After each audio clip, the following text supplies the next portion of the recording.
Over the last 100 years of human history, the number of millionaires on the planet Earth has increased 1,000-fold. But have you read or heard anywhere that the number of happier people multiplied even tenfold? If not, then does it not mean that the external luxuries and opulences are not correlated to the inner happiness? Today, on this 11th day of this happiness challenge, as we proceed deeper into learning the art of happiness, I am going to discuss with you the connection between becoming a happier person and becoming a better person. If happiness lay in success and fame and popularity, why then was Elvis Presley so unhappy? He holds the record of the maximum number of albums sold in the history of published music. In the 1960s, he was the icon of an entire generation. He was called the King of Rock and Roll, or merely the King. However, what was his public life in his last few years? His daily routine went something like this. When he returned from his evening performance, he would tell his servants, "Give me the first hit." They would offer him different colored crystals, barbiturates, and shoot a syringe under his shoulder blade.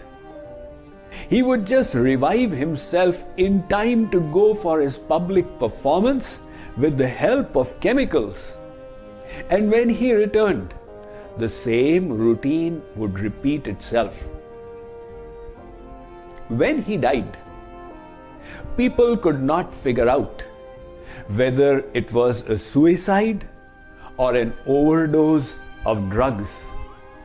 Look at this person who had tremendous good looks, a golden voice, immense popularity, and a huge amount of wealth. Yet, he was bankrupt from the inside.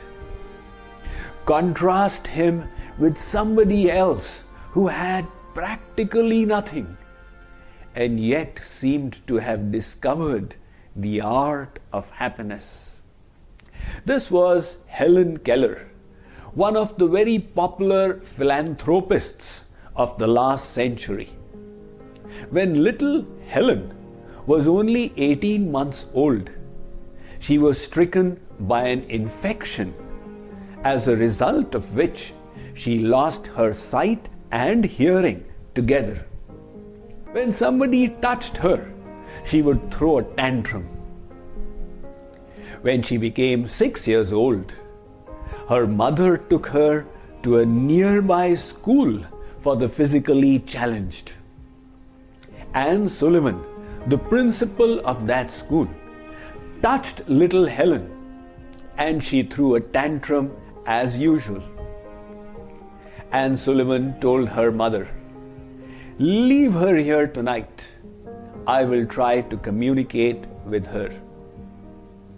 And then placed little Helen's hand under a water faucet, and on the other hand, she wrote the letters water. All of a sudden, a light went on in Helen's mind. For the first time in her life, she realized that physical objects have designations or names. She became so excited. She wanted to learn more names. By night, she had learned the names of 30 objects. After that, there was no stopping her. She grew up and started reading books through Braille language for the blind.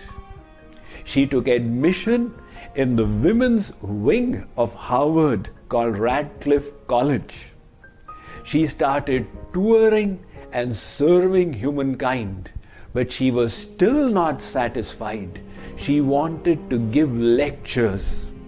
So while Anne Sullivan spoke, Helen, through kinesthetics, understood how she was moving her throat and lips, and miraculously she was able to replicate those sounds. She started traveling the world, giving lectures, and died at the ripe age of 87. She said at the end of her life, "This world has been so beautiful. I have enjoyed every moment of my life." Now contrast Helen Keller with Elvis Presley.